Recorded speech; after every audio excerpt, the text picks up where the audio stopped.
Hey, you patience, everybody. This looks okay. So we have the phone and your screen share. Oh, I think we're gonna use. Oh, we can use these pairs today. That's fine. We'll just do the Tibetan then. Um, oh, it's fine. We'll just do it this way without the chant because this version, I don't know how to affix a melody to it. Okay, there's so many different versions of all the prayers because, as I've mentioned before, originally in Tibetan, there are already different versions, and now we have them translated into English in multiple different options. So it gets a little bit, um, but it's kind of nice, right? When you have a variety of different translations, then the benefit is that it gives you a wider perspective of what this is saying and what the Tibetan Sanskrit was saying. At the same time, the disadvantage is then it's extremely confusing. Okay, so anyway, I'm going to screen share.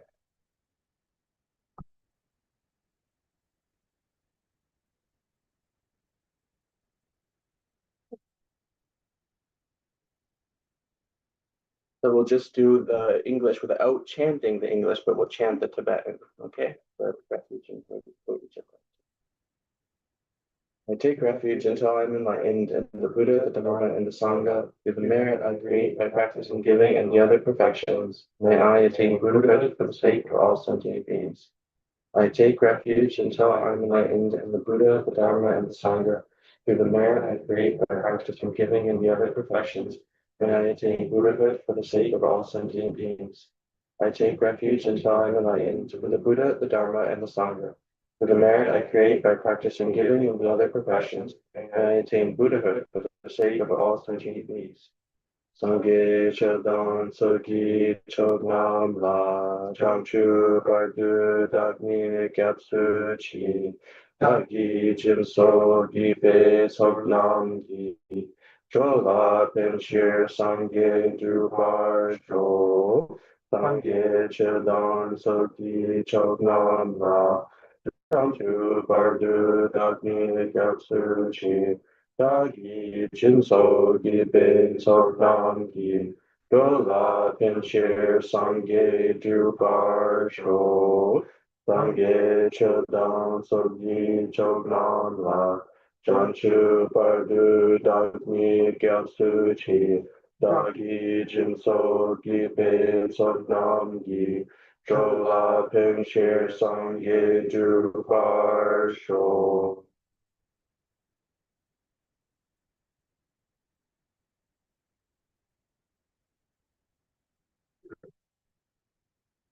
When we go for refuge, we're really looking in the texts that define refuge, where they have this kind of clear definition. It's actually a little bit of an involved, intricate definition, but meaning long, and it has several parts to it. But it really is this state of mind. So it's not the words, right? It's a state of mind, mind state that is based on first having fear of the suffering of cyclic existence. Now, fear in this context really needs to be understood properly. It's not anxiety fear, but it's like the kind of fear that you have when you have, a sense that there is a possible danger, right? An awareness kind of fear, right?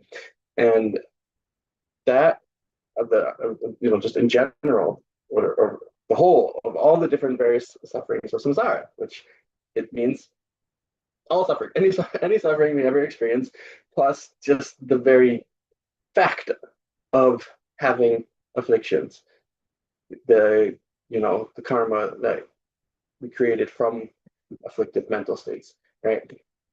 All that. Oh, thank you. Okay, we'll be safe. And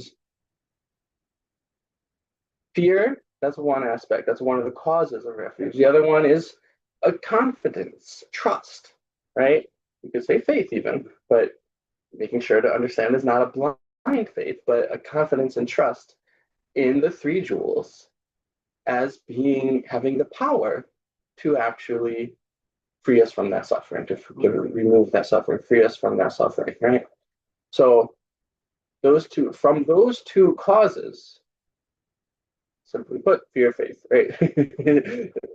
Just to make it a simple for us to hold in mind. So from the two causes of fear, faith, then we have this mind that is totally moved, almost like the word in Tibetan is almost like it's what's the good word for this? I don't know. Like we're almost like thrown into this uh so, I mean, so powerfully moved, I guess is just a better word. So we're powerfully moved to then, well, go to the three jewels for refuge, right? I mean, so taking them fear and faith and then seeing the three jewels because of you have that trust and then really like kind of no doubt, totally convinced this is the source of happiness. This is the source of this is going to protect me, right? And kind of having and then the word in Tibetan is accepting the three jewels as being the protection, the safety net, the refuge, right? So you accept it, like you know, I mean, the same word accept as in like, do you believe the world is round or flat? Like, I accept the world is round, like, right? This is the same, similar to the notion of belief, right? You accept that they are really a kind of solid source of protection, and that no one else is. So that's a long definition, but that covers all of us. No one else meaning no other type of god or political entity or you know person, right? Beautiful, wonderful, kind person. None of them are going to be able to protect you from all the sufferings of samsara. Only the three jewels. So that mental state that kind of puts all that together and then is there. That's refuge. Okay.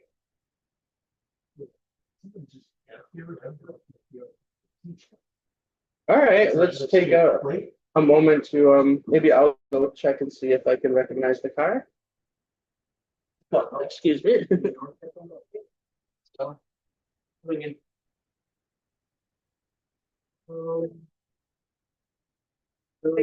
not sure where to go. Hey, did you check on it? I feel like we should get an umbrella. She has one. Yeah. You have one though? I mean, there's like six in the house. Why don't you grab there? If you go right into the house, Scott, they're in the front area.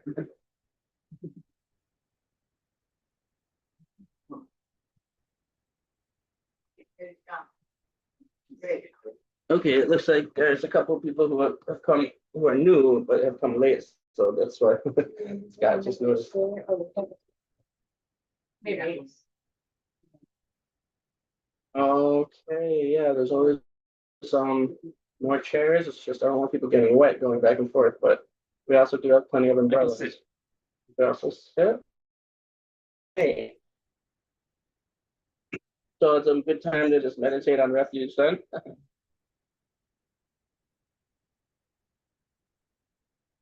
And it's important to recognize that because of that, right, there's a lot of, work involved. There's a lot of study or learning involved, right?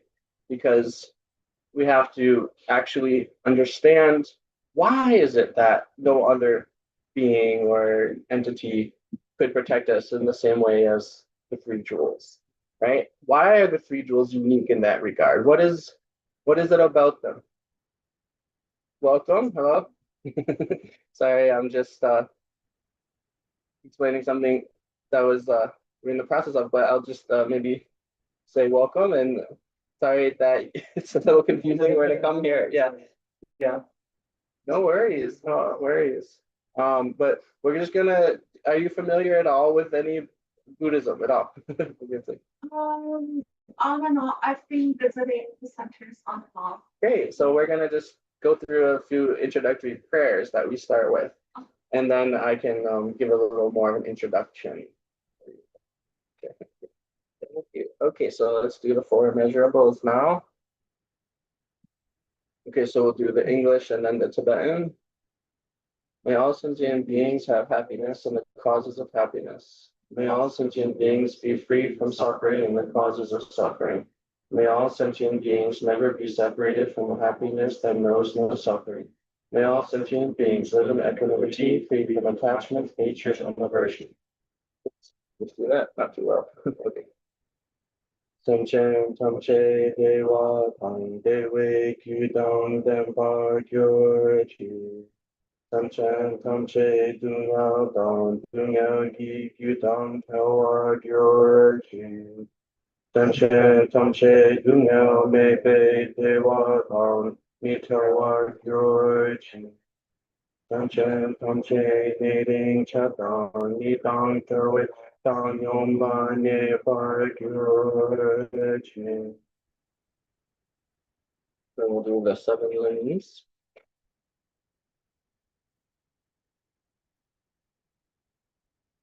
We'll just do the English for this. You lions among humans, gone to freedom in the present, past, and future. In the worlds of to all of you with body, speech, and sincere mind, I bow down. With the energy of aspiration for the Bodhisattva way. With a sense, oops, zooming down. Seems like it's on, right? There's just some crash report from Zoom. So I just want to double check to see that everybody's still there. Uh, yeah, it looks like everybody's still there. Okay, just some fluke. Let's start from the top. You lions among humans, gone to freedom in the present, past, and future, in the worlds of 10 directions, to all of you with body, speech, and sincere mind, I bow down. With the energy of aspiration for the Bodhisattva way, with a sense of deep respect, and with as many bodies as atoms of the world, to all of you Buddhists visualized as real, I bow down. And every atom are Buddhas numberless as atoms, each amidst a host of Bodhisattvas. I am confident the sphere of all phenomena is entirely filled with Buddhas in this way. With infinite oceans of praise for you and oceans of sound from the aspects of my voice, I sing the breathtaking excellence of the Buddhas and celebrate all of you gone to bliss. Beautiful flowers and regal garlands, sweet music, scented oils and parasols, sparkling lights and sublime incense, I offer to you victorious ones.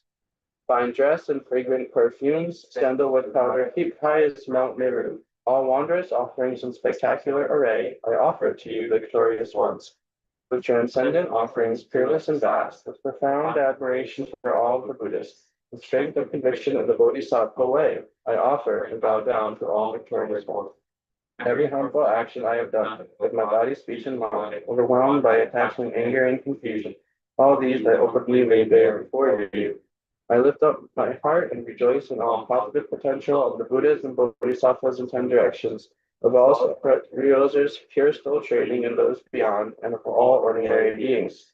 You who are the bright lights of worlds in 10 directions, who have attained the Buddha's omniscience through the stages of awakening. All you who are my guides, please turn the supreme wheel of Dharma.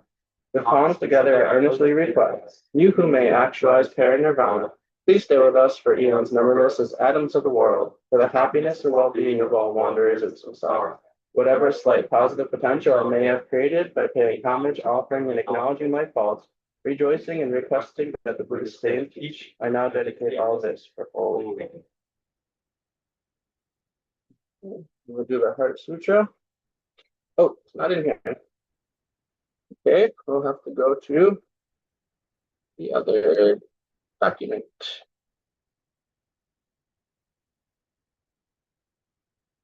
The Oto Rinpoche one. Okay.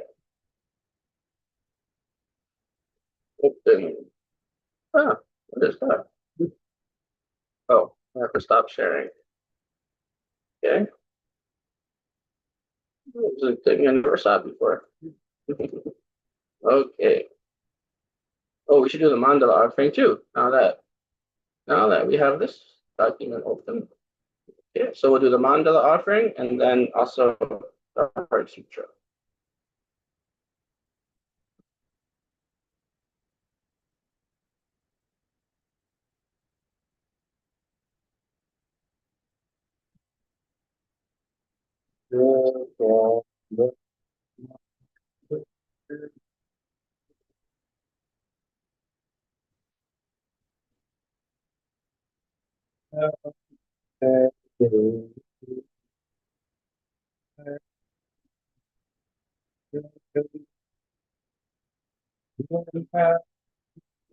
As the Buddha landed offered to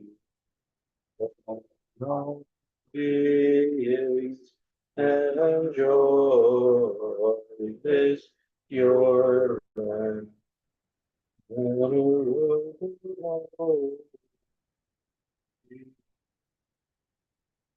In the grace of your true body, from billowing clouds of wisdom and love, let fall the rain of the profound, extensive Dharma, in whatever form is suitable for subduing sentient beings. Idam Guru Ratna Mandala Kamya Yatayam.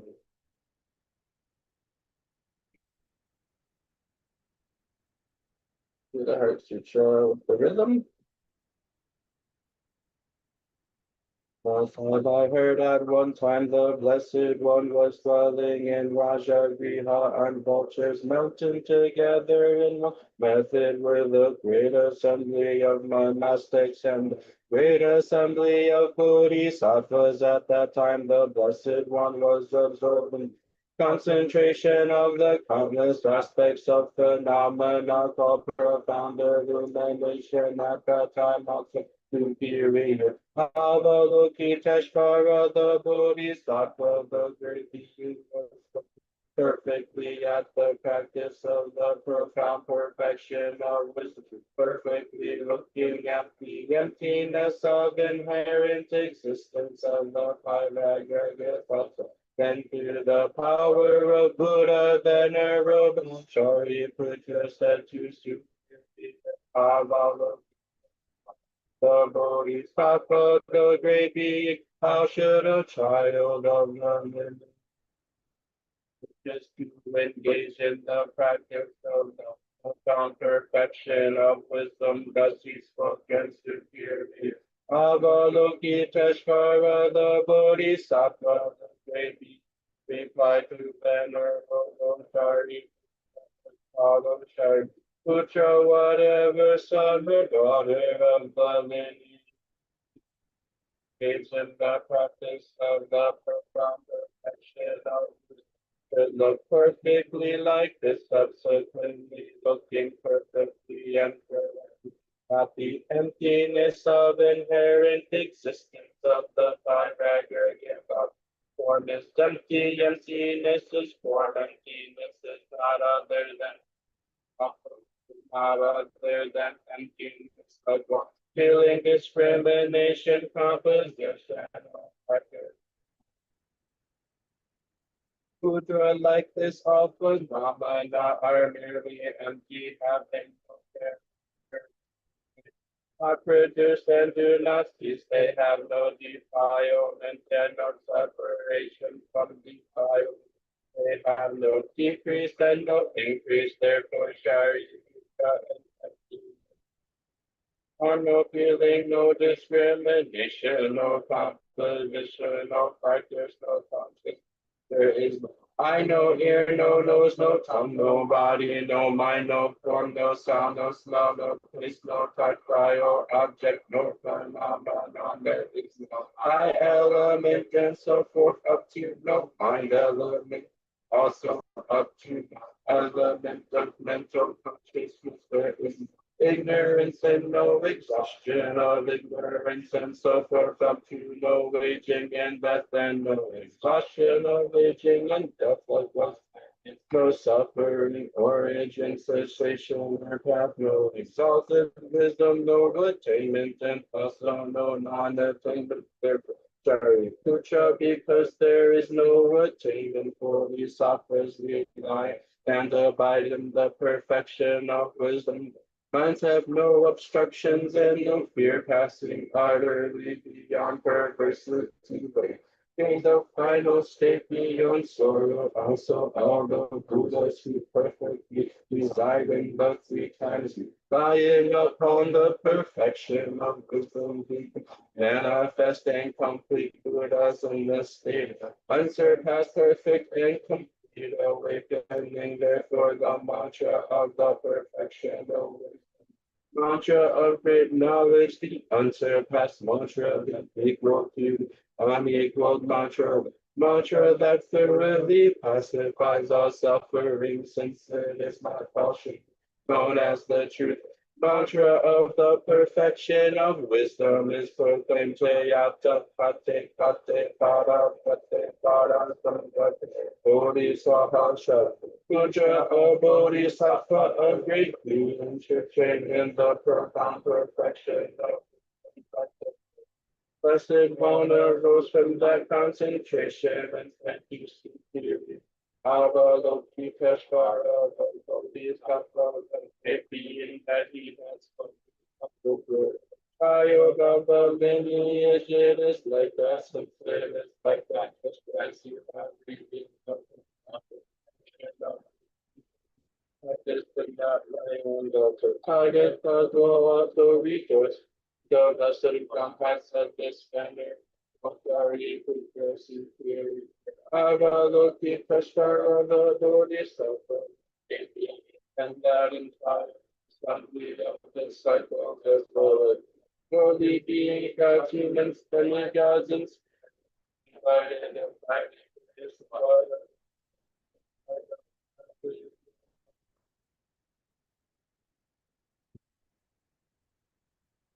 we'll do refuge and bodhicitta again. We're so lucky it just showed up. But now that we went through that, and this is only something, there's no expectation or need to recite any of these prayers. It's just optional for people who want to. And so, like I was saying before, your mind is strongly moved to accept that the three jewels are genuinely able to protect you from all forms of suffering or even the potential to ever experience any suffering out of the causes of recognition of the dangers of cyclic existence and trust in the three jewels' ability to overcome, protect, remove those dangers, right? And while also recognizing that no other entity, no other thing in the universe can do this other than the three jewels. Okay, this is the meaning of refuge, according to some of the Buddhist textbooks. I take refuge until I have awakened in the Buddhas, the Dharma, and the Sangha. By the merit I create by listening to the Dharma. May I attain Buddhahood in order to benefit all sentient things. I take refuge until I have awakened in the Buddhas, the Dharma, and the Sangha. By the merit I create by listening to the Dharma. May I attain Buddhahood in order to benefit all sentient. I take refuge until I have awakened in the Buddhas, the Dharma, and the Sangha. By the merit I create by listening to the Dharma. May I attain Buddhahood in order to benefit all sentient.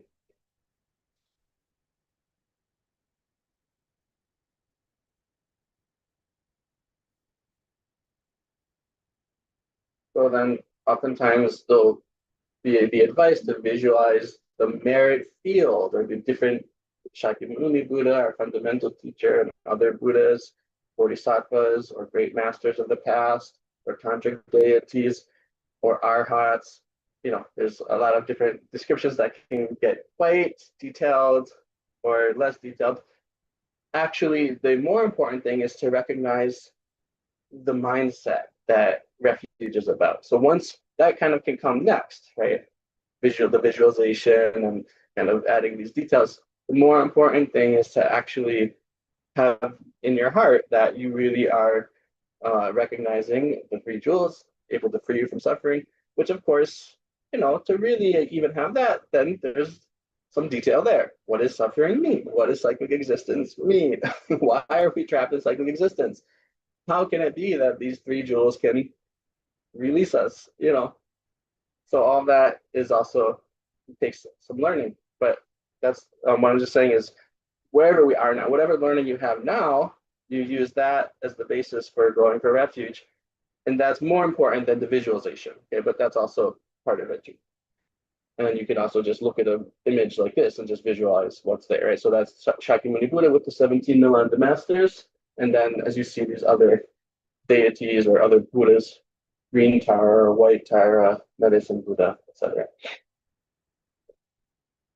Okay. So let me stop the screen share. So I do want to start, maybe this is actually a good place to introduce our new attendee today, because also on Tuesday evenings there's been some discussion, right? Like a book club discussion kind of thing. So maybe just to check if there's any questions that have come up from that aren't necessarily related to the current text that we're in, which is the Lamrim text. Is there any questions that anyone wanted to ask that came up on Tuesday? Or do you want to maybe, is there any insight or something that came up that's just interesting that you could share just so others kind of hear what you're talking about and learning about? I don't know if we talked about this last week, but like we kind of continued talking about like what you were talking about, asking about Scott about the relationship like between the brain and the mind.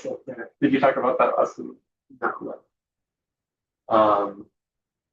But I guess that's a question that is interesting to me too. What is the relationship between, our scientific understanding of the brain, right? Our brain is processing things and understanding it versus the Buddhist idea of mental consciousness. And can there be mental consciousness without a brain? Okay. And how so? Good question. Great. Okay. Well, that's good. But I'll get to that question. But first, I will just it's a little advanced, honestly. But I'll just give a basic introduction to what we're doing here. So my name is Lobsang Tunya. I'm from Sarit Monastery, which is a Tibetan monastery, but reestablished in exile in South India. And I'm from this area. And so we basically started this organization with the intent of actually building a monastery, a monastic place of residence for people to come and do basically lifelong dedicated study and practice of the particularly Nalanda tradition of the Buddhist teachings. And I can explain what that is if you're not familiar with what that means, the Nalanda tradition. But then some conditions shifted and changed, and there was a need to host a geshe, which is a scholar in the Tibetan tradition, or a graduate of a certain academic program, and this geshe needed a place to kind of live and teach. So we started doing classes here. This was about 3 years ago already, and then he got appointed to some other role. He left, and then we've kind of since then been trying to figure out how to. Since people had already started coming and were interested in learning more, we've kind of figured out various ways of having classes continue. So even though the main vision, we could say that we are a monastery, but we're developing in phases. And so this current phase is to have, based on some fundamental education, get some basic education and some fundamental Buddhist practices and philosophy for whoever, local community. I just want to say this before I forget. I'm interested in your book club, and I want to get a copy of the text we're reading. Okay, yeah, I think we have extras, yeah. Or if it's digital, it's also okay. I'm sure there's a Kindle version, but we have a few copies still, I think. That's Buddhism for Beginners, right? Yeah. So there's the text we're using for the book club. There's also the text we're using for this class. I just want to say this because otherwise I'm just gonna forget. Thank you, sure. And where are you from? I'm a assistant professor and Oh, okay, yeah, nice. so I teach at the digital media. Wonderful. I teach like video game design and like interaction design. But I actually think what I do have like I'm actually it's like related to this because the more I like create experiences with like game engines and software, I'm just wondering like what can and cannot be computed. I just the more I work with computers to create digital experiences, I feel like I'm sensing this divide between what can and cannot be created with software, if that makes sense. It makes sense. I'm not sure I understand exactly what you're trying to say, but that does make sense to me. Like this whole world, can it be created? Yeah, You're looking into the question of, is this a simulation essentially? Is the universe a there's a simulation? lot of Right. significant engines. Right. There is a lot of like seemingly like interactive experiences that's like very similar to what we do in like the physical realm that I can create with like a game engine, like pretty much like anything that we experience relationally, physically, I can make a copy of that inside of a video game engine. But I think there are parts of it that's not the same. Right. Yeah, and so I'm drawn to this kind of teaching both like professionally and personally. Yeah, it's like it's what I teach professionally, but I'm also like interested as just like a person. Right. Very cool. And your name? I'm Jen. Jinjin? Yeah. Jinjin. Hey, good to meet you, Jinjin. And so I would just say that those are wonderful questions. It is related to the question Neil just brought up, and it's sense. I mean, Yeah. either of those questions can, converge in certain areas and then diverge in other areas and go into so many different tangents and interesting other sub questions, which is actually, often what happens in the context of our kind of the traditional Tibetan monastic curriculum in our education, because we have a text that has sometimes, a couple of verses, and that even one verse, the first year of our study of the course that's called Paramita studies, right? Paramita is 7-year course of study. And the first year, the entire year, except maybe the last month, I'd say the first, like 5/6 of the, or more than that, like, yeah, everything about the last month of the course of this year is all just a commentary on one verse. So why is that? How can you spend so much time on one verse? Because we take this verse, but it has so much depth and profundity, and then it leads into other questions, right? It leads into all these different philosophical tangents. So that's what will happen. So we don't want to go too far in right now, but I would just say personally, my take on just what your career is and the work you're doing is just that a wonderful thing would be to really imbue what you do with compassion. So to really have, this is a big thing that we see with just in general science and technology, just the whole of it is, if the people behind it, the people who are actually producing the new technology, producing the engineering and designing video games, are doing it with compassion. In other words, really the motivation to be of service and benefit and to bring greater happiness into the world, greater happiness to the users of the technology or software, then that has a powerful impact, right? Regardless of what you understand philosophically, regardless of whether we're in a simulation or not, because the truth is all sentient beings, human or non-human, every one of us desires to be happy and doesn't wish to suffer. And as we can see, there's a lot of suffering in the world. So that's I think a good place to start. And then I'll just I'm just trying to tie in that question to our topics. I do want to be able to have enough time to get through some of the text. Oh, we have time. Good. So very good. Okay, and so maybe just if you could say, but are you familiar with, so this I didn't introduce this text. So what we've been going through is a text called the Great Treatise on the Stages for the Path to Enlightenment, which we usually just call the Tibetan title. It's much shorter, Lam Rim Chenmo, the Lam Rim Chenmo, and that's by the 14th, 15th century scholar yogi Tsongkhapa from Tibet. And it covers essentially what Tsongkhapa did was essentially take all the Buddhist teachings together with the next, 1,500 years of commentary, or almost 2,000 years. Tsongkhapa was already about 2,000 years after the Buddha had passed, right? So there is this huge amount of literature from Indian masters and the Buddha himself, and kind of laid it out in this clear sort of formula where one person can practice a series of reflections and meditations to really undergo a genuine mental transformation of their whole orientation, of one's whole orientation towards life, towards yourself, and essentially become what we call bodhisattva, right? So this is like training to become a bodhisattva, being who is dedicated solely to the welfare of others. And that's where we are actually in the text, is the specific section on how to generate this attitude of what's called bodhicitta, right? The mind that aspires to become awakened for the benefit of all sentient beings. So that's where we are in this text. Is that at all familiar to you? I just getting like however much content I can. I've like listened to like the Heart Sutras explanation online, just kind of like grabbing whatever. Yeah, like, but never like systematically. Sure. But I've just been interested for a Cool. while. Yeah. Well, this would be, I'm sure you'll find something in this discussion that is helpful.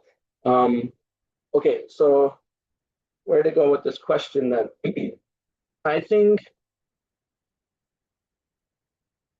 I would say, frankly, there's so many different,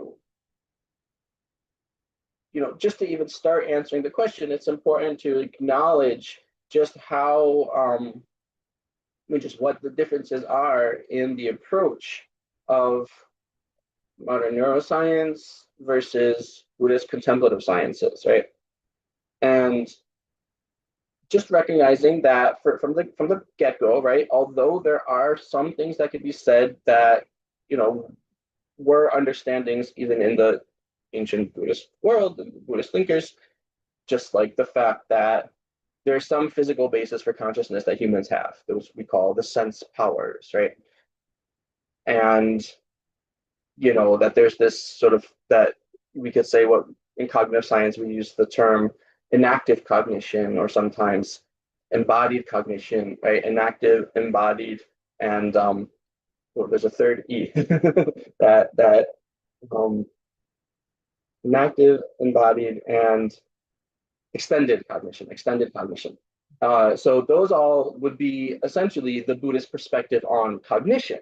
In other words, that cognition is not just something vocalized to a single brain or body and sensory system, but it's something highly dependent on the environment as well. So that's absolutely, that's kind of the fundamental Buddhist psychology, right? Because what are the three conditions for a sense consciousness to arise?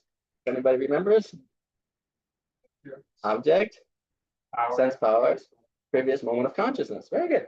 So what does that mean? It means that consciousness depends on the objects, right? There's no consciousness without a stimuli, right? Okay, so experience depends on some stimuli, especially sensory consciousness, right? Now, when it comes to a mental consciousness, which is what your question is about, there still needs to be not necessarily an external stimuli, but there still needs to be what we would still call an observed object condition. And that's a technical word, right? The observed object condition, it's just the observed object condition can be something that's, some kind of datum. Well, usually we use, the traditional word is called an imprint, but something that's there in your mental continuum already, right?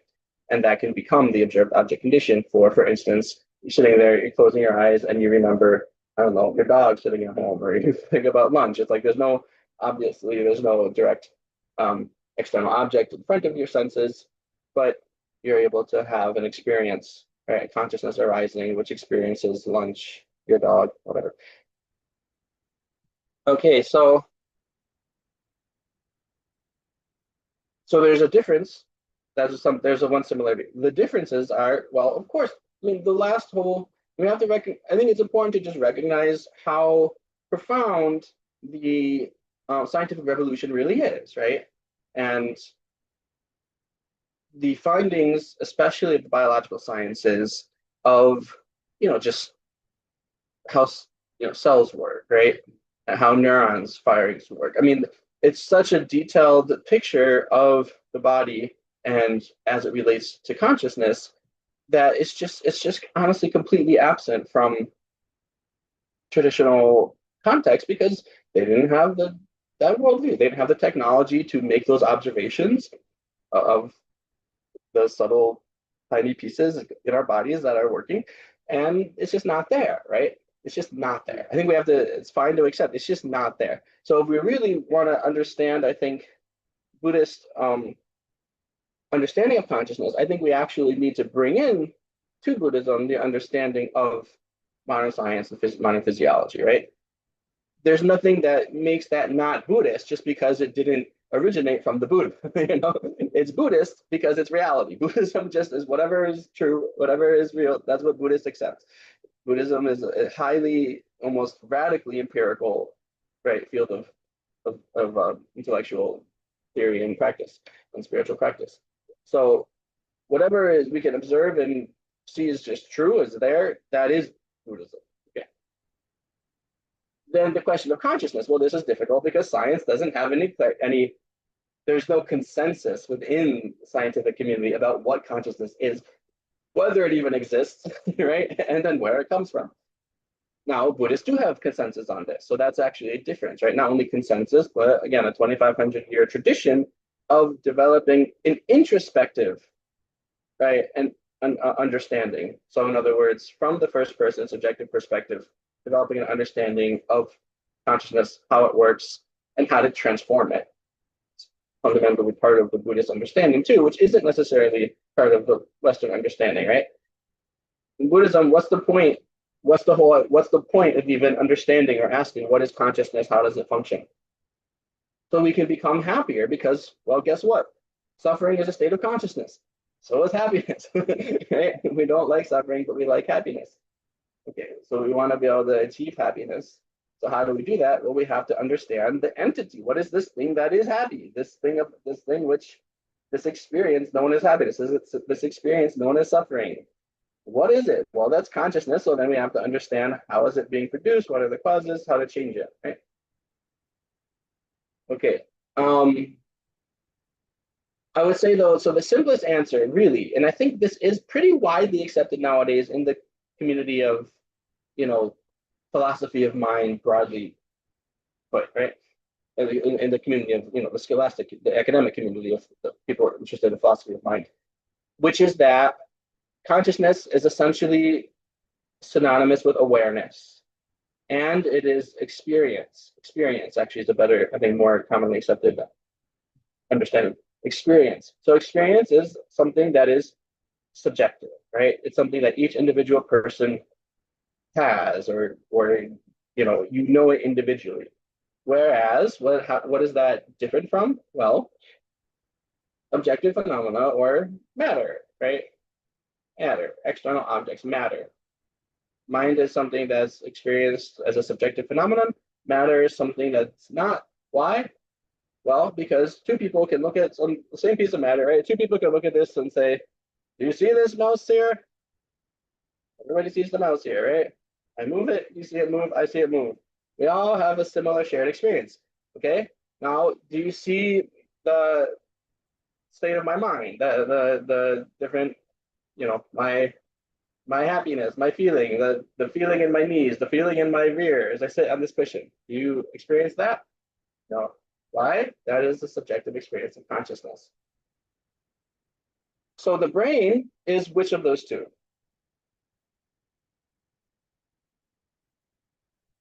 It's matter. The brain is matter because you can take a brain out of someone's head or take some advanced, magnetic resonance imaging machine, an fMRI machine, right? And using some technology, create a picture of the brain, that's basically detecting blood flow through the brain, right? You can put a cap on the brain to detect electrical activity, right? That's an EEG. So we have EEG technology, we have fMRI technology. We can literally just take someone's skull off and open up and look at the brain.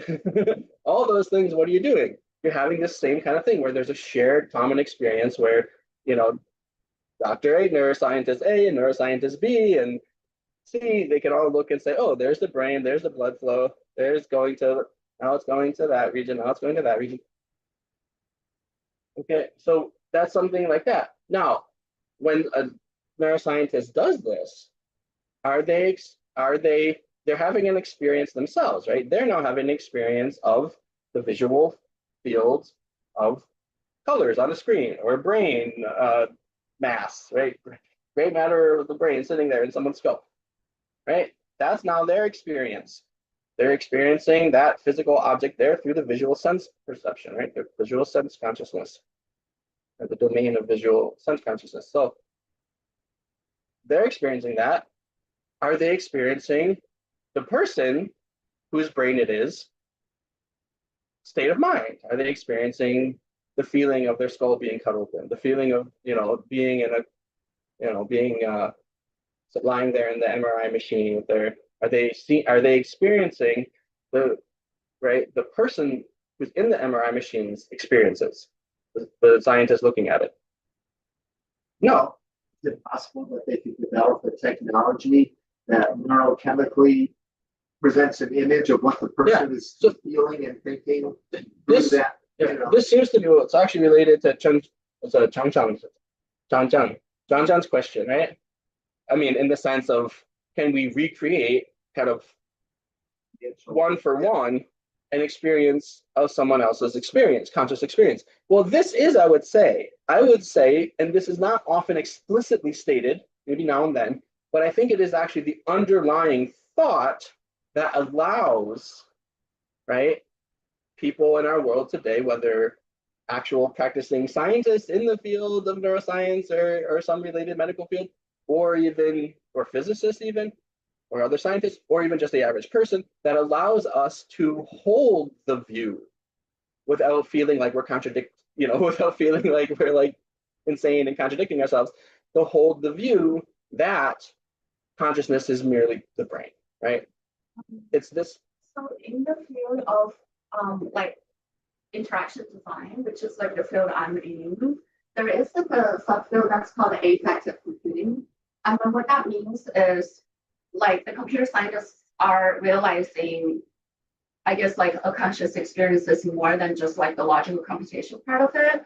And then they created these like microcontrollers that hook up like sensors that can translate like a physiological input into like binary digital input. For example, there are like sensors that can translate temperature, that can translate your brainwave, that can translate like lighting, that can translate sound. So all these, but then still like, yeah, like we say, yeah, like we need like affective and like logical experience. But even like in my field, I'm aware of like the affective computing part that like translates tactile signals into digital signal. I still feel like there is something off. It's not so much about like the simulation. It has something to do with like I think there is this tendency of the computer being like too powerful in like a very bad way. Like when people start working with like these binary digital signals, there's something about like there's something that like directs our attention to like the wrong places. I don't know how to really say it. Like I'm not really against computer because that's like my profession, and like we're like translating all these like different inputs into like digital signals, and then we have been able to do more than before. How like I'm sure some people are gonna keep making progress, but somewhere along the way, when people work with technology, we start worship something that's not like the essence of human experience, if you know what I mean. I do. That's a very profound insight. Yeah. Like for computer to do however much, but I feel like there is this really powerful temptation to worship technology for more than what it is. Yeah. And that's kind of what I'm saying. I like fight with it on like a daily basis because I'm being It's part close of to your, contact with it. right, it's your life. Yeah, and I'm Well, I trying to- really hope that you can, get clarity about yeah, kind of what what is the lane of technology? Not that there's anything value judgment about, oh, it should stay in its lane, but just in again, just being objective about it. What is it actually able to do, or what is it versus what is the human experience? I don't really think there is like anything wrong or Right, right. right. It's like a It's just- simulation experience. It's just what it is. Right, but like people who make it, they have a Yeah. tendency to overvalue. I feel like I'm under such an immense pressure Oh yeah. to claim it for more than what it actually Right. is. Oh, absolutely. Well, especially because there's so many different motivations there, and a financial one is a huge one, and all this. I think it's like the But- motivation. Yeah, the Yeah. motivation. I mean, this is the wonderful thing about Buddhist philosophy, because the motivation is one of compassion, where it really, I mean, and that's what we have to, of course, work to develop. It doesn't just automatically come because one day you sit down and go, oh yeah, that's right. Everybody likes to be happy. Okay, I better just be compassionate for all of them. Like, no, it takes training. It takes training for your mind to shift to that. But because that is the underlying motivation, it allows for much more objectivity. Because we're not just trying to make money. We're not trying to, get our stock up or whatever. Like, that's not the motivation at all, right? It's like, no, we're literally just trying to understand reality, recognizing that understanding reality is going to reduce your suffering and others, one's own and others' suffering. No, but for Scott's, thank you for that input. I do want to move on to the text before we run out of time. We still have enough.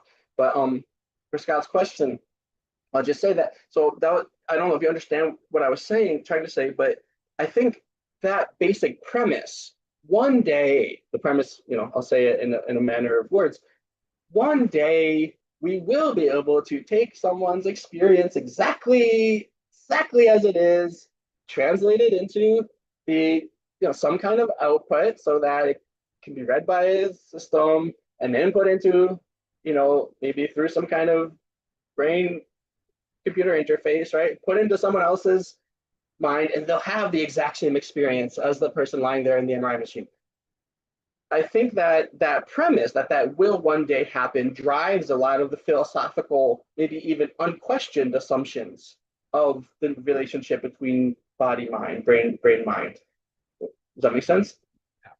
Okay. But I would still say, even at that point, if it ever comes to fruition, if that ever actually happens, there still is a translation going on, right? You use the word, the expert here used the word translation. In other words, you still have to translate between the physical and the experiential, right? So there's still a difference there.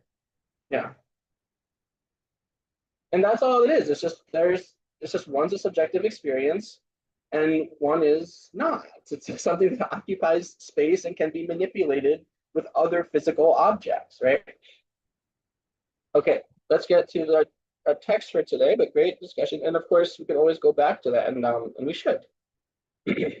Sorry if this is a little bit outside the realm of what some of some people might be interested in, because it is quite philosophical, right? But what we're going into now is not that philosophical. It's extremely it's much more emotional. The affective is much stronger here. So we've arrived. Oh, sorry, we get that screen share back on.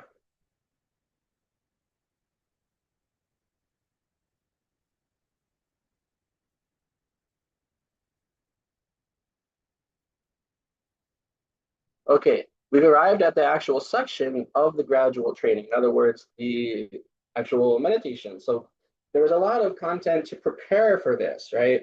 A lot of explanation of just what bodhicitta means, right? Why is it not? Why is it important? What is its purpose? What is its value, right? A lot of different primary sources, secondary sources were brought in, right? Different ways in which bodhicitta can be created in someone's mind. Now we're at a point of Tsongkhapa explaining, and this is one of the ways that bodhicitta is created, and this is how you do it. This is how you train your mind to develop this motivation. So we have, and when we look at these things, that's called an outline. This whole page here, or this the whole section that I'm showing on the screen, that's what's called an outline of a text. It's like a table of contents, but a very detailed one. This wasn't in the traditional Indian texts, like the ancient texts. Tibetans actually, they introduced this as a pedagogy for helping readers understand and students understand what a text is saying. It's so helpful because it almost acts like a cliff notes kind of. It points out what is like the most important takeaway. It's like each of these outlines is, in a sense, a summary of the whole section, right? So just it's good to look at that. The gradual training includes training the mind to be intent on others' welfare, A, and then the development of the attitude of being intent on others' welfare. Sorry, that's all. I'm sorry, I should look at B. And then training the mind to be intent on enlightenment. Okay. And then C, identifying the spirit of enlightenment, the fruit of the training. So you see, you have to know how to read it because I just messed up. So you have to go in line, right? So A, B, C, those are all like the big outline headings. And then everything within A is 1, and then 1A, 1B, B, 1, 2, 3, 2A, 2B, 2C. That's all within this A, right? Training the mind to be intent on others' welfare. So you see that this training in bodhicitta includes training the mind to be intent. It means to seek out, right? To have an aspiration to accomplish others' welfare. Then, once that is stable, we can have B, training the mind to be intent on enlightenment. So remember, we talked a lot about how those are two different attributes of bodhicitta. The aspiration to benefit all sentient beings and the aspiration to achieve Buddhahood or enlightenment in order to benefit others, right? But those are two different aspirations. So first is training the aspiration to be intent to accomplish others' welfare, and then the aspiration for enlightenment. C is identifying the spirit of enlightenment, the fruit of the training. So that then it's kind of like, so what is really the spirit of enlightenment? What is bodhicitta? That's the word this translation uses for bodhicitta, spirit of enlightenment. So the fruit of the training. So just identifying it means just kind of, after you've done all that training, well, what is this result? How do you know you have it? When you have it or when you don't have it. Okay, so then we're going to go through starting with A1, establishing the basis for developing this attitude, and then A1A, achieving impartiality towards living beings. So the basis, right? The basis for this desire to benefit others includes two things, A and B, impartiality toward living beings and affection toward all beings, right? Those are the basis for the attitude, right? If you think it just makes sense, right? If you care for all sentient beings, well, what do you need to have, right? If you're biased and you like some people and don't like others, then you're not going to be able to care for all sentient beings, right? So you have to have impartiality, equal attitude, right? And then, sorry, I shouldn't use the word care. If you want to actually benefit all living beings, then you have to have an equal attitude towards them and not bias. But then also, you have to actually love. You have to actually care for all beings. House to cheat. Or you want to go search? Oh, the restroom? Oh, either way, yeah. So right that slider that you went to, go right in there and flex to the right. Yes. That's easy. That's the easiest way to go. That's true. Yeah. Okay. So that makes sense, right? If you really want to benefit all sentient beings, then you can't do it if you are biased and you only like some and don't like others, right? But then also, what is it that's actually going to motivate you to benefit all sentient beings? You have to actually love them. You have to have affection, care, right? You have to have care towards all sentient beings. So that's the basis, A and B. Okay. And then number 2, once you have the basis, then you can just directly do the meditations on love, compassion, and the great resolve, the wholehearted resolve, right? Okay, so the training, as we just went through that, we just went through that, we just went through that. Now we're at A, right? So first Tsongkhapa here is going to, again, give a little bit of detail ahead of time before going into the actual meditation instructions. Why? Well, we have to understand what is impartiality, what is equanimity. Another word is equanimity, right? Even-mindedness, equanimity, impartiality, right? What is that? So he has to explain it just briefly, and then also again sort of motivate it. Like, why do we do this meditation even? Okay, I have previously explained the stages of the preliminary practices and so forth. in the context of the persons of small and medium capacities. Practice these preliminary practices here as well, and then sustain your meditation. Okay, does anybody know what he's talking about, the preliminary practices?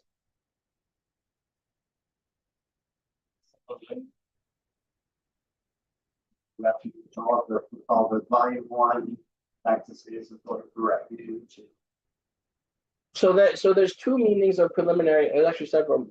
Preliminary practice can mean several things, right? So in general, to generate bodhicitta, the Mahayana, the section of the practices for beings of great capacity, then all the practices shared in common with beings of small capacity and middling capacity. Meditation on karma, precious human life, impermanence and death, refuge, understanding the 12 links of dependent arising, the Four Noble Truths, right? Selflessness. That's all preliminary. But in this context, that's not what it means, because now Tsongkhapa is telling us when you go and sit down in meditation, what do you do at the start of your meditation session? That's what Neil was talking about. Those are then the preliminaries, like for each meditation session before you do the main topic or the main point of your meditation. So what is that? Well, that's laid out in the section on how to structure your meditation session, volume 1, which has those 6 steps, which I think we went over. I don't know who was here, but we went over them fairly recently. And that includes, setting up, cleaning the space, setting up your altar, making offerings. It includes going for refuge, making the mandala offering, settling prayer. It includes making requests to the guru, sitting in the right posture. Yeah, so those are the, I didn't give them numbers, but those are the 6.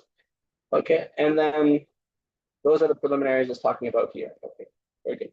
From the outset, establish an even-minded attitude, eliminating the bias which comes from attachment to some living beings and hostility to others.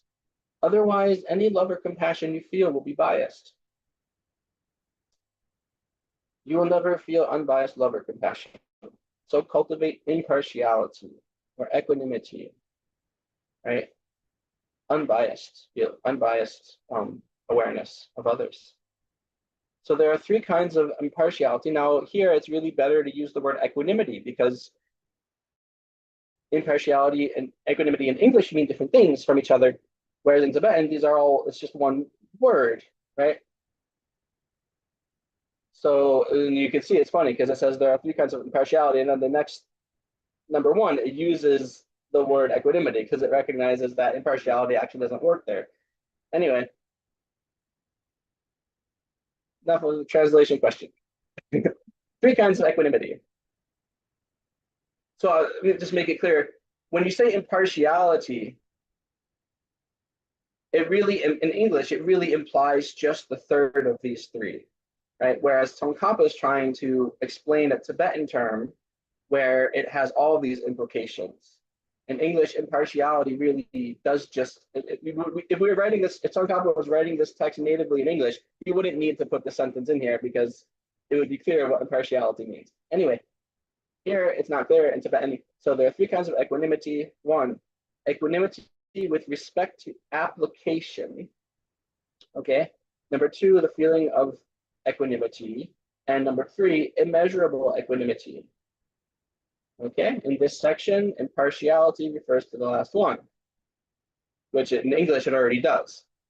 It's just the meaning of the word is different than equanimity. But does anybody know what these mean? Does anybody want to take a stab at it? Anyone online is welcome to chime in as well. Raise your hand or just unmute. What would the first one be? Like when you're actively maybe like looking at something and you're applying equanimity to it, I'm feeling impartial toward this object as any other object. Okay, good. Well, that's actually not the meaning here, but that is another meaning that honestly you could even use the word equanimity to mean that, and in other contexts it does, but not here. It's funny. So there's really 4 meanings of equanimity. So here, equanimity as respect to application, that actually means when you are doing shamatha meditation and you've actually achieved a fairly high degree of single pointed concentration, then if you continue to apply, intentionally apply antidotes or modifications, right, to regulate your concentration. You know, trying to make your mind less excited, trying to raise up the energy of your mind. Well, you're already basically fully single pointed. So anytime you introduce that intentionality to shift or modify your concentration, that becomes itself a distraction, right? Your mind's like completely single pointed, and then you have the thought, ooh, I better check on the state of my mind and make an adjustment. That's distracting now, right? So this happens at the 8th stage of shamatha, the 8th stage of placing the mind. So then what you need to do is apply this kind of equanimity, the equanimity that's able to let go and just be like, okay, my mind's stable, it's single pointed, just let it go. Don't need to check in on it. Don't need to apply any other, any other modification. Let it rest on its object. So that's what equanimity here means. Okay, equanimity with respect to your own state of mind or concentration. That's number one. Number two is the feeling of equanimity. That just means, like right now, what is the feeling in your left big toe? Is there a feeling in your left big toe? Yeah, it's not like you didn't put Novocaine on it or something. It's not right. It's like there's a feeling in your left big toe. If you pay attention to it, you can wiggle and feel something. But is it really painful? Is it extremely like pleasant and nice, like soft and nice, and it's just in the middle? It's just normal. It's just a feeling. That's the second one, right? The feeling of equanimity just means not really pleasant, not really unpleasant, okay. But still a feeling, an experience. In this context, again, we could just say it's like the aspect of consciousness or cognition that is just experiencing the quality of something, right? Doesn't have to have a valence to it. It can be neutral valence, right? Okay. And then the immeasurable equanimity, which is actually the best word, impartiality just already implies this. So what is this now? The one that Tsongkhapa is having us meditate on here. That's the third one. And that is like when we just gave in the introductory prayers, we read the 4 measurables, right? Does anybody remember what they are? May all sentient beings do what?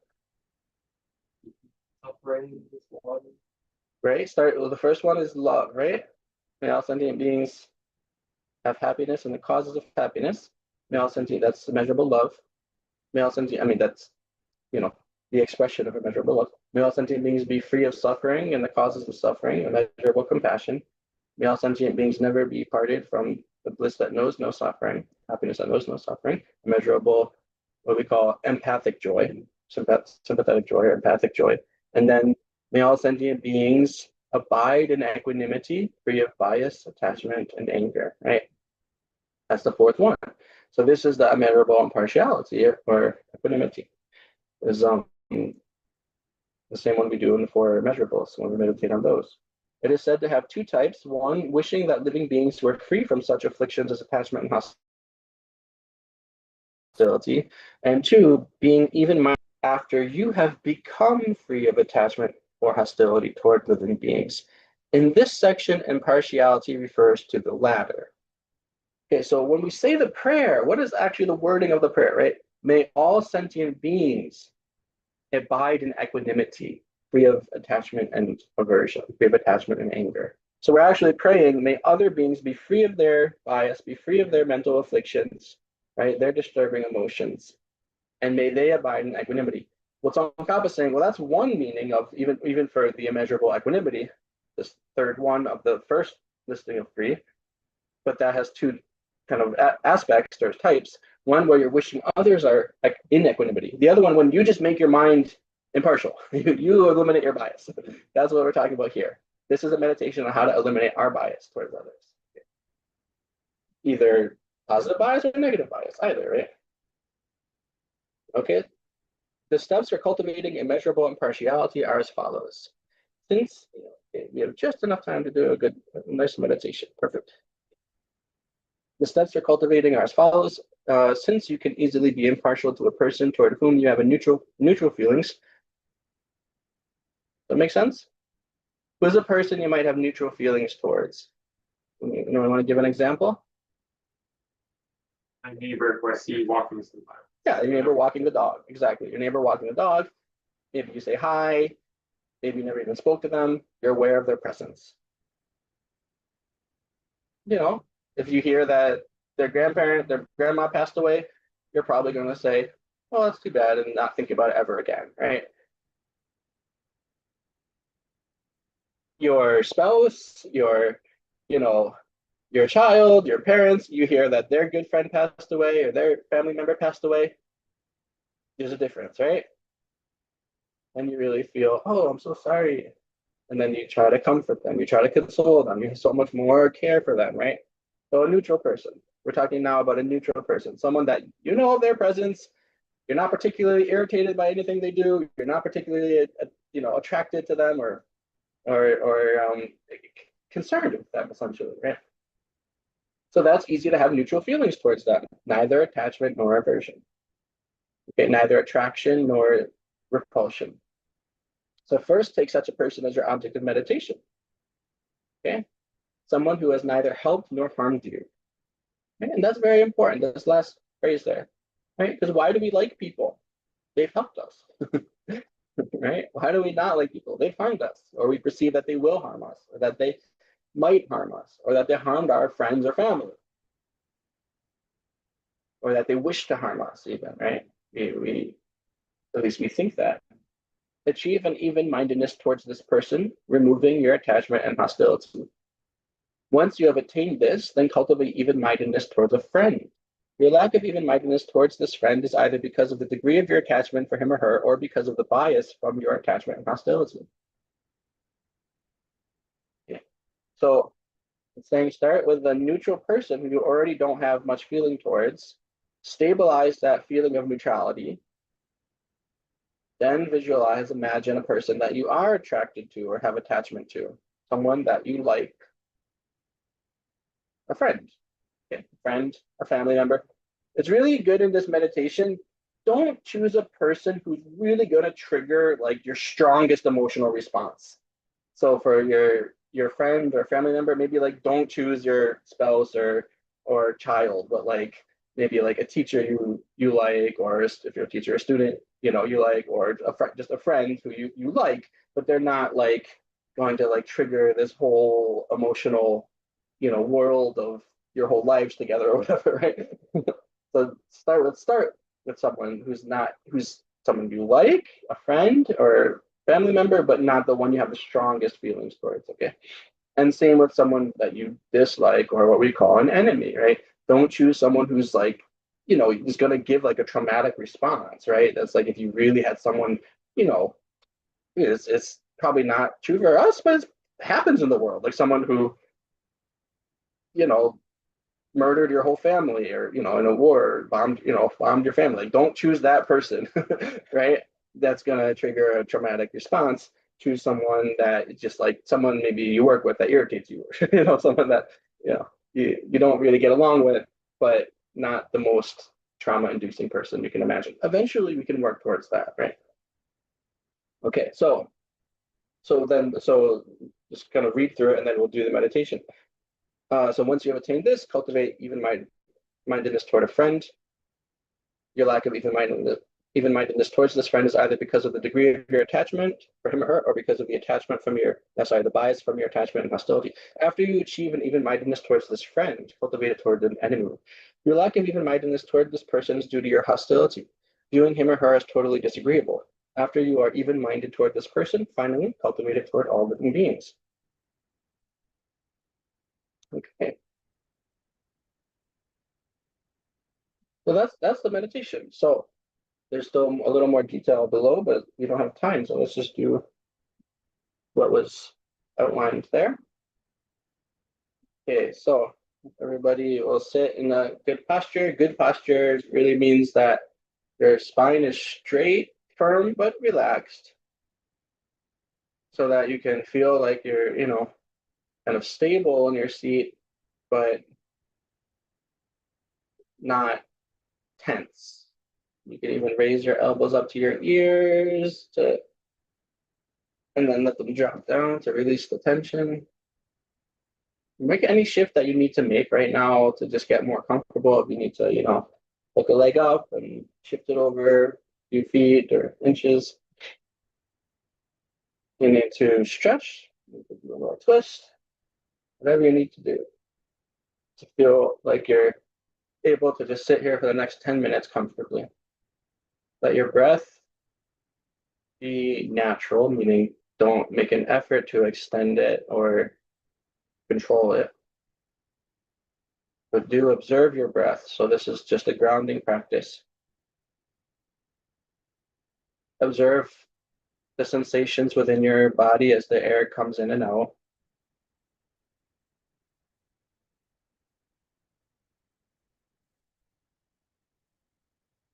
Passing through the nostrils, or if you're breathing through your mouth, passing through your lips.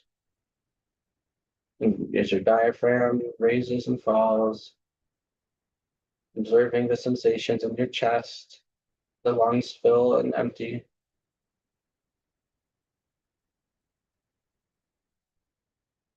And just notice what state of mind you're in.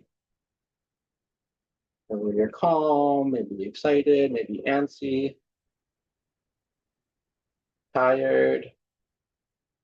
Just observe what it is. No judgments needed.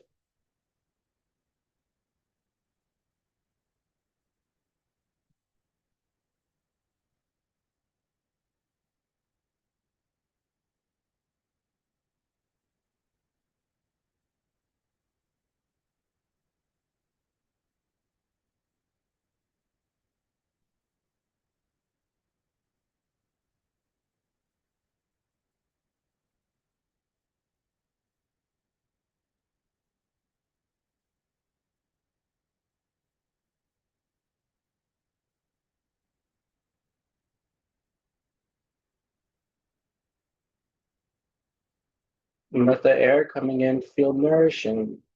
Allow it to nourish you with oxygen, fresh oxygen, but also with awareness as you're paying attention. As you bring attention into your body, feel how it restores you or how it might give a sense of restoration and almost uplifting sense. Or if it doesn't, that's okay too.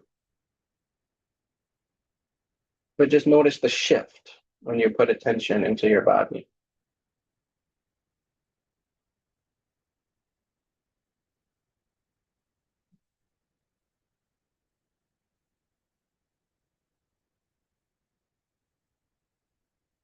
And if there's any pain, again, just notice that. You can intentionally bring breath into that area of pain.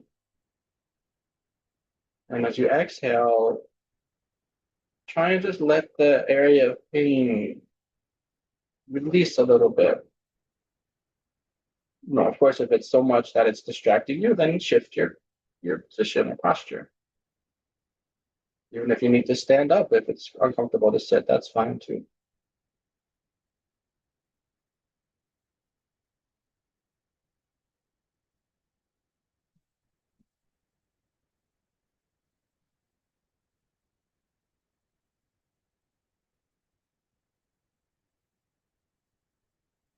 Now we'll move into the main meditation.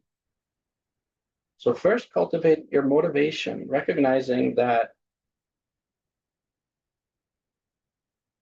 as we talked about in previous classes and went through in Tsongkhapa's writings, the only way to truly achieve the human potential, the greatest potential for emotional happiness, well-being, emotional health as a human being, is to become what is known as an awakened being or a Buddha. Because that's the only kind of person who has eliminated all delusion, all other obstacles to full emotional health.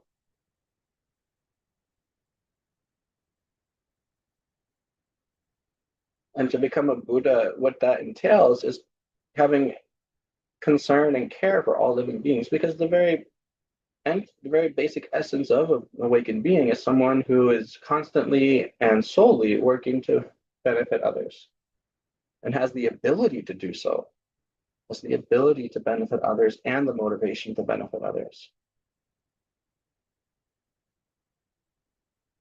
So to become that kind of person, well, we have to simply engage in a process of training the mind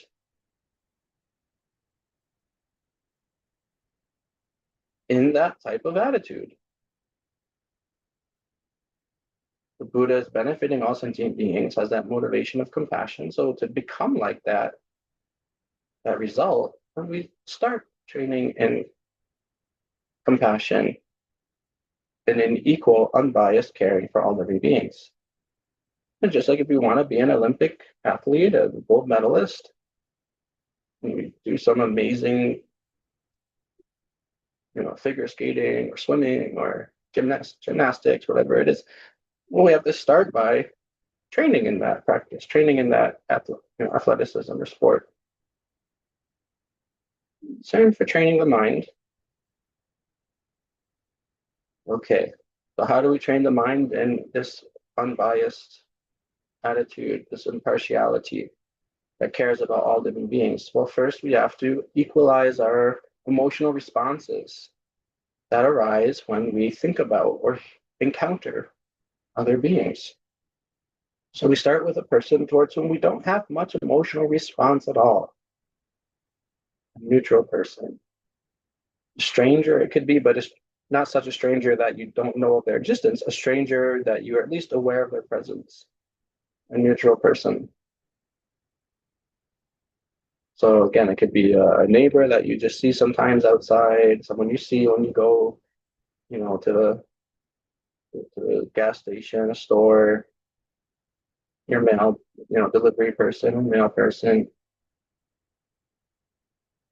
or just, someone you see on the TV, a news reporter, an actor, someone that you just don't have much for. Just pick a person like that. And then of course when you do this, you are judging at the same time your emotional reactions. So be aware. What is my emotional reaction when I think of this person? If you start to think of them and then realize, oh, but really they did this thing once, they let their dog poop on my property. And so I actually got irritated at them. So pick a different person. Now you realize they're actually more like an enemy, someone you don't like. So really find someone who you don't have much emotional response to at all.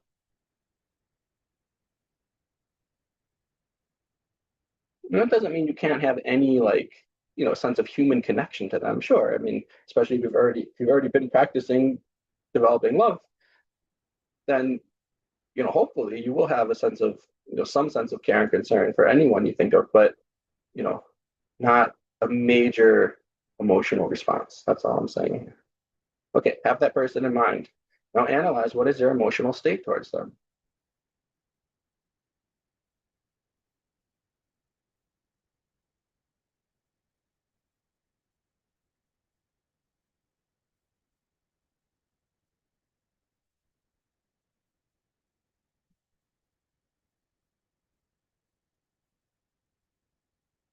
And let your mind rest in this sense of calm,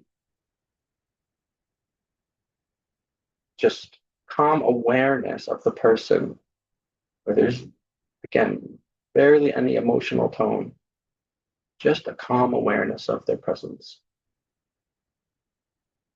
And if you do notice some attachment or irritation, agitation start to stir up, intentionally flatten it out. There's a physiological response that occurs when we have an emotional response to someone as well. So you may feel some physiological or physical sensations in your body. That's fine. You can just be aware of those.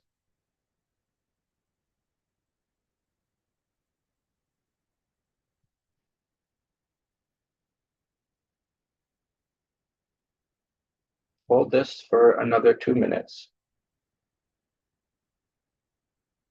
Continuing to address when your mind starts to have attachment, kind of excitement, a tug, a pull towards this person, or an agitation, a pushing away, a negative response. As soon as you have one or the other, try to bring yourself back to that calm, collected, just presence, just awareness of them.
Now we'll shift to the second part. Imagine or visualize a person who you consider a friend, a close one, a loved one.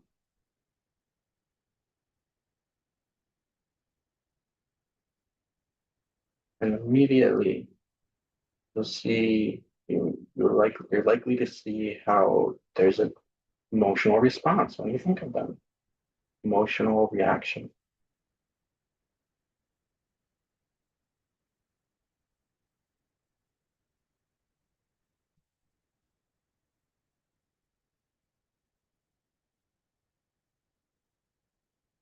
Now, the meditation here is to bring your mind, holding this person in mind, this friend or loved one, bring your mind back to that same state of calm, balanced, just awareness of their presence, like you had with the neutral person. Yeah, the work is to flatten out that attachment, that pull, that tug.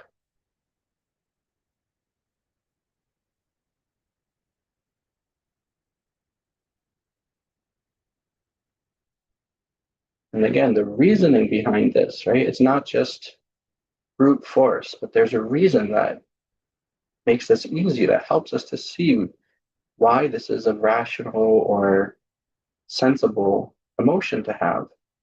Well, because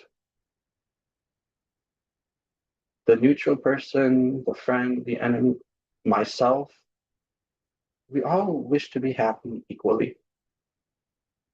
We all wish to avoid suffering equally. So why should I have a greater emotional investment in this person that I call a friend than the others?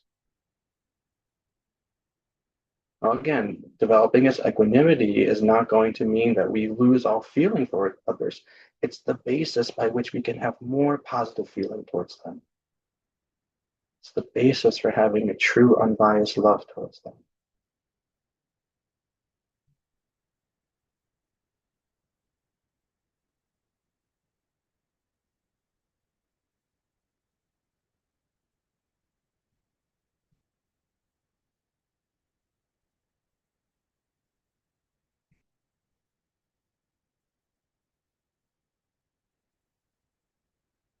Bring back to mind the person who was neutral, just as a way of comparing. Compare the two. Hold the friend in mind and the neutral person. The friend and the neutral person.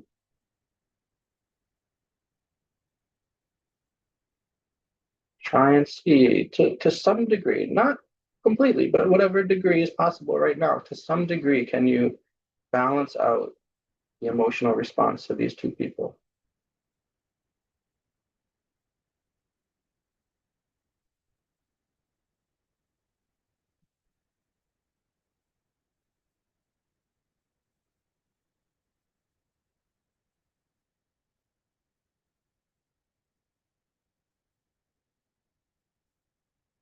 And wherever you get to, just hold your mind there for the next few seconds.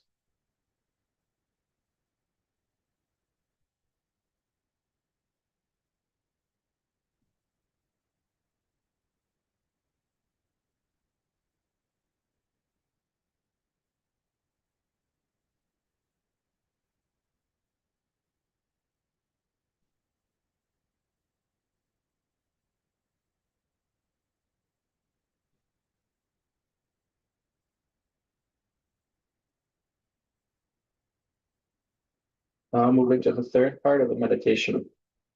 Imagine or visualize an enemy, someone that you don't like, someone who gives a negative emotional response as soon as you see them or think about them.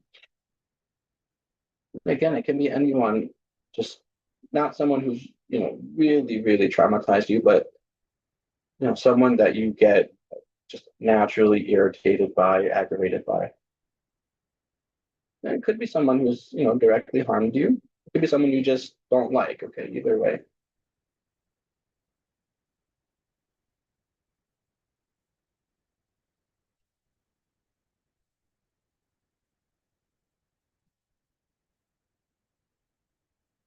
Notice the emotional reaction.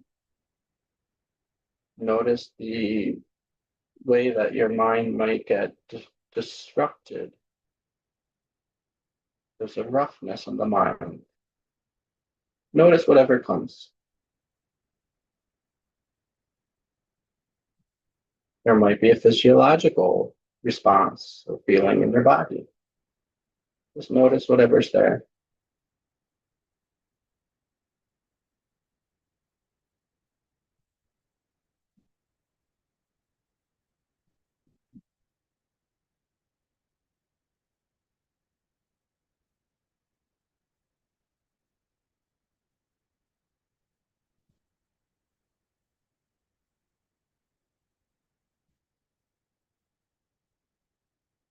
Now, reminding yourself again that this person too wishes to be happy and to avoid suffering, just like my friend, the neutral person, just like myself. And another good reason that really is a foundation for this attitude or emotional connection to others, emotional orientation to others, of equanimity, of unbiased emotion, is that whatever they've done to us, or whatever, for whatever reason we consider them an enemy, that can change, and that often does change. Right? Maybe they started off as a friend or a neutral person, and then they did something we didn't like one day, and now we don't like them. Now we're angry. Or the other way around. Someone that started off doing something we didn't like and later became our close friend. There's no fundamental permanent condition of friend, enemy, or stranger. So go back to this person in your mind and again, try to balance out that negative emotional response.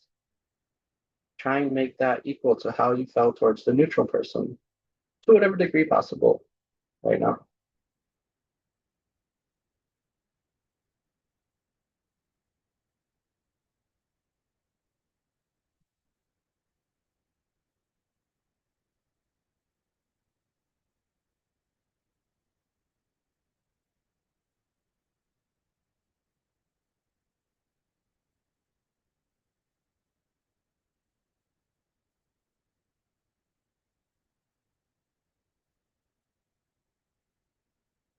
One thing that makes this practice difficult is that it forces us to accept that whether we see someone as good, bad, or not, or neutral is our choice. It's not an external objective fact of reality that someone is good or bad. It's how we respond to them emotionally. And so with this practice, we can choose. It gives you power to choose how to respond to others emotionally. And again, to have a basis of impartiality.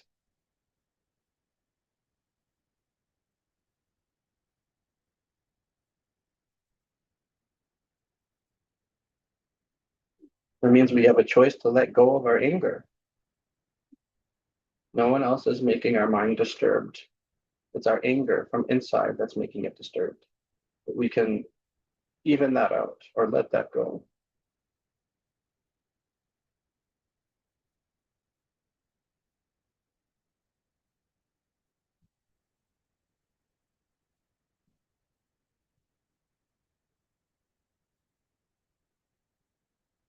And now for the final part of the meditation, take these three beings that you just visualized together in mind.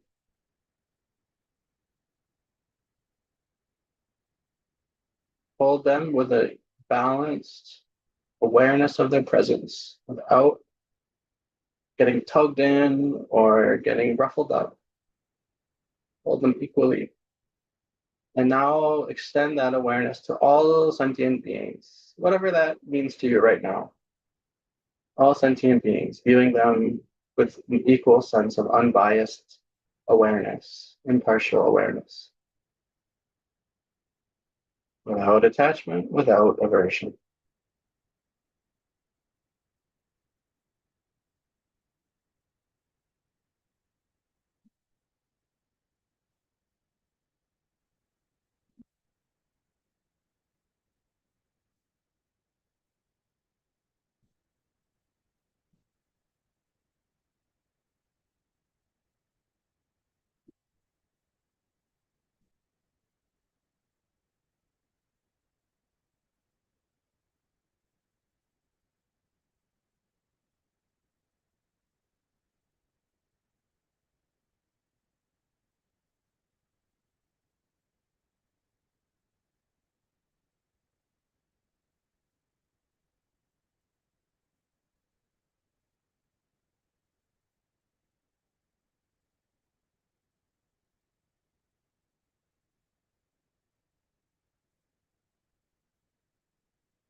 And slowly come out of this meditation.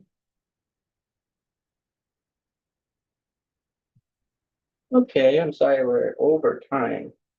So understand if you have to leave, but if you don't have to leave, I did want to give an opportunity for anyone to share. If you like to anything at all, anything that came to mind, an insight, a struggle, a question.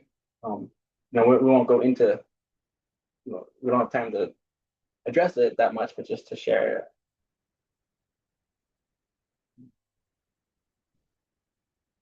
I found it, maybe I chose a difficult person for the person I don't like, but it was definitely difficult to generate a neutral feeling towards this person.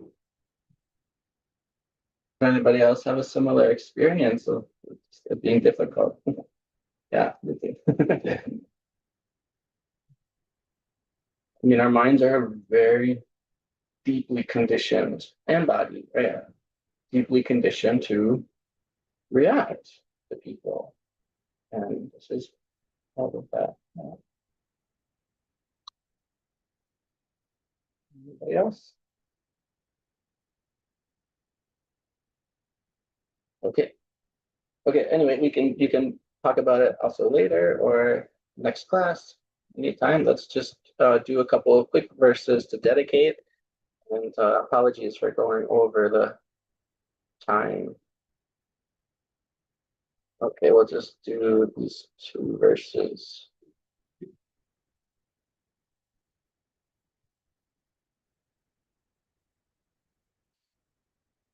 We'll do the one also of the long life prayer for His Holiness the Dalai Lama, which one day we'll get added to. Due to this merit, may we soon attain the awakened state of Guru Buddha, that we may be able to liberate all sentient beings from their sufferings. May the precious Bodhi mind, not yet born, arise and grow.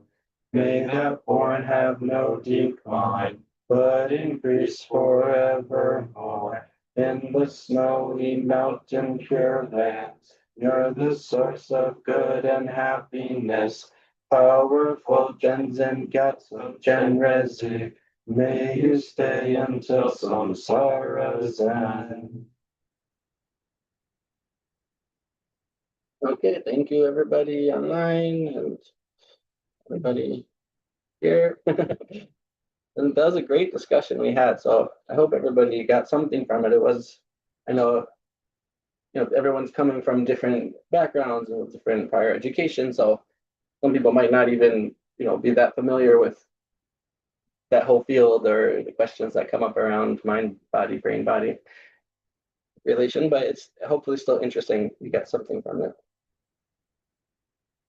Okay, see you next week. Namaste. Have a great week, everybody. Namaste. Here you can see everybody else too.